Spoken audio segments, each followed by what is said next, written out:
Ой, орой. Хаалаа мэлтэй та юу болох гэж? Би л марлмаа болно. Ямар марлаа? Яа! Долоо машин мөрөд хоёр хүүхдийг замын ачлал руу шахаад дайныг дэвтэн. Ийм даяараа л айжсэн мэт. Одоо л мартцсан болохоос ш. Хамир. Яа, тийм. Тийш. Та өөрөө юу болох гэж байна гэдэг. Би хэм бэ? Та мэдгүй. Хэм бэ наа би? Би соронзон байна. Баярлаа. Аль дээр бичгээр юм юм аваад зогсоо явах уу баярлаа. Нэг хэсэг энэ бичлэгнээс бүгдээрээ л айгаадсан зү. Одоо тэгсэн бүгдээрээ мартцсан. Тэр яг миний хойч овцыг авах удаа хоёр. Хойч овцыг ямар юм би. Наач бас нэг амар. Би бол анд биш бадралтаа. Яа амар хаадаг.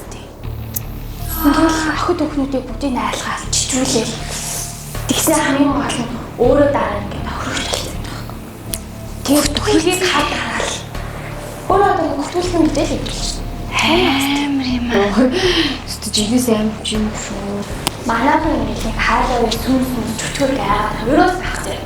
Энэ нийгэмд чи өөрөө аим шиг үсэр дүүрнэ. Жинхэнэ мангасуудын нийгэмд байгаа тийм. Ой, тэгвэл баг өдөр болгон хайлын үн юм шүү тий угаасаа. Монголд өдөр болгон хаалаа үн болдог. Нөгөө хэллэг дээ. Амьд хүнээс айснаас шивлээ өсөн хүнээс айснаас амьд хүнээс ай гэж.